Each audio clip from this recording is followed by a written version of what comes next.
Hello friends, എല്ലാവരും സുഖമായിരിക്കുന്നു അല്ലേ? അപ്പോൾ ഇന്ന് നമ്മൾ പുതിയതായിട്ട് ഒരു സ്വീറ്റ് ഉണ്ടാക്കുന്ന വീഡിയോ ആയിട്ടാണ് വന്നിരിക്കുന്നത്.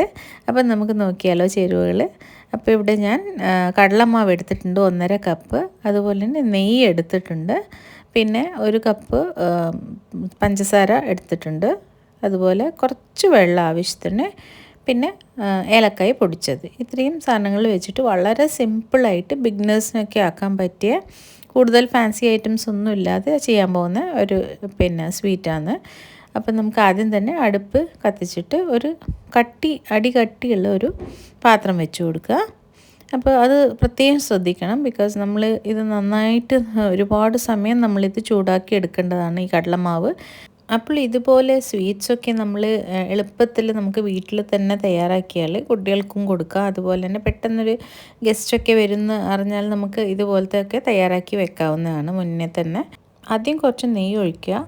അപ്പം ഞാൻ എടുത്തിരിക്കുന്ന 1.5 കപ്പ് ഈ ബേസൺ അല്ലെങ്കിൽ കടലമാവിന് നമുക്ക് എന്തായാലും ഒരു 3/4 കപ്പോളം നെയ്യ് ആവശ്യമുണ്ട്. ഞാനിപ്പോൾ 1/4 കപ്പ് ഇവിടെ ഇട്ടിട്ടുള്ളൂ.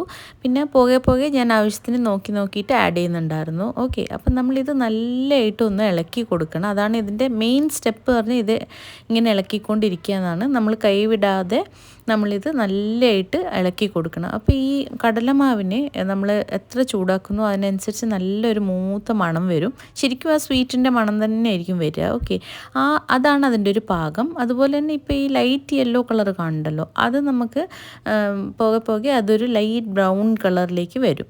അതുവരെ നമ്മൾ കൈവിടാതെ നന്നായിട്ട് ഇളക്കണം. അപ്പം നമ്മൾ ഇതുപോലെ ഒരു 10 മിനിറ്റോളം ഇത് ഇങ്ങനെ നമ്മൾ ചെയ്യേണ്ടി വരും. അഗെയിൻ നമ്മുടെ ക്വാണ്ടിറ്റി പോലെ ഡിപ്പെൻഡ് ചെയ്യും. ഒരുപാട് ക്വാണ്ടിറ്റി എടുത്താൽ കൂടുതൽ സമയം ഉണ്ടാവും. അപ്പോൾ നമ്മളിങ്ങനെ ഇത് ഇളക്കിക്കൊണ്ടിരിക്കുമ്പോൾ ഇപ്പം നിങ്ങൾക്ക് കണ്ടാൽ മനസ്സിലാവും ഇതിൻ്റെ കളർ കുറച്ച് മാറി ഒരു ലൈറ്റ് ബ്രൗൺ കളറിലേക്ക് വന്നിട്ടുണ്ട്.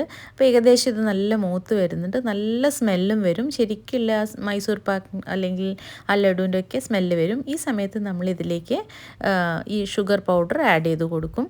അഗെയിൻ ഞാൻ ആദ്യം പറഞ്ഞ പോലെ 2-3 ടൈപ്പിൽ ഇത് ഉണ്ടാക്കാൻ പറ്റും. നിങ്ങൾക്ക് വളരെ ഫൈൻ ടെക്സ്ചറിലുള്ള ലഡുവ വേണ്ടെങ്കിൽ ഇത് നമ്മൾ ആറിയതിന് ശേഷം മാത്രം ഷുഗർ ആഡ് ചെയ്താൽ മതി. ഞാനിവിടെ ഉണ്ടാക്കുന്നത് കുറച്ച് തരിതരിപ്പുള്ള ടൈപ്പ് ലഡുവാണ്. നമ്മുടെ തിരുപ്പതി ലഡുവൊക്കെ ഉണ്ടാവില്ലേ, ആ ടൈപ്പ്.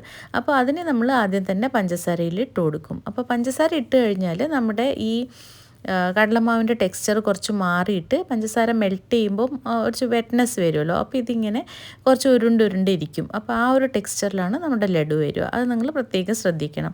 അപ്പോൾ ഇത് ഞാൻ നേരത്തെ പറഞ്ഞ പോലെ പലതരത്തിൽ ഉണ്ടാക്കാൻ പറ്റും. അപ്പോൾ ഞാൻ ജസ്റ്റ് സിംപ്ലസ്റ്റ് വേയിലാണ് ആക്കുന്നത്. അധികം അത് ഫാൻസി ഒന്നുമില്ല. ഓക്കെ, അപ്പോൾ നമ്മൾ വീണ്ടും കൈ വിടാതെ ഇങ്ങനെ ഇളക്കി കൊടുക്കണം. കാരണം ഇനി പഞ്ചസാര മെൽട്ടാവുമ്പോൾ താഴെ ഒട്ടിപ്പിടിക്കാനുള്ള സാധ്യതയുണ്ട്. ഇതിലേക്ക് ഏലക്കായ പൊടിയും നമ്മൾ ആഡ് ചെയ്ത് കൊടുക്കാം. ഇടയ്ക്ക് ഞാൻ നെയ്യ് ആഡ് ചെയ്യുന്നുണ്ട്. പിന്നെ ഞാൻ ഒരുപാട് വെറ്റ്നെസ് വരുന്ന വിധത്തിൽ നെയ്യ് ആഡ് ചെയ്യുന്നില്ല, ബിക്കോസ് കുറച്ച് ഹെൽത്ത് കോൺഷ്യസ് ആയതുകൊണ്ട് ഞാൻ ആ ഒരു രീതിയിലാണ് എടുക്കുന്നത്. ഇപ്പം നമ്മൾ ഇത് മാറ്റി വെച്ചിട്ട് ഇങ്ങനെ തണുക്കാൻ വെച്ചിട്ടുണ്ടായിരുന്നു. ഇളം ചൂടിൽ വേണം നമ്മൾ ഈ ലഡു ഉരുട്ടിയെടുക്കാൻ, അല്ലെങ്കിൽ തണുത്ത് കഴിഞ്ഞാൽ പറ്റത്തില്ല. അപ്പോൾ ഇങ്ങനെ നമുക്ക് കൈ വെച്ചിട്ട് ചെറുതായിട്ട് ഇതുപോലെ ഉരുട്ടിയെടുക്കാൻ പറ്റും. ഇനി എങ്ങാനും ഇത് അത്ര കുറച്ച് ഡ്രൈ ആയിട്ട് തോന്നുന്നുണ്ടെങ്കിൽ നിങ്ങൾക്ക് ഇച്ചിരി പാൽ ഇതിൽ ആഡ് ചെയ്യാം, അല്ലെങ്കിൽ ഇച്ചിരി വെള്ളം ആഡ് ചെയ്താൽ മതി. ഒരുപാട് ആഡ് ചെയ്യരുത് കേട്ടോ, ഇച്ചിരി ഒന്ന് തൂവി കൊടുത്താൽ മതി. ഞാനിപ്പോൾ വെള്ളം ആഡ് ചെയ്തിട്ടാണ് ചെറുതായിട്ടൊന്ന് കുഴച്ചെടുത്തത്.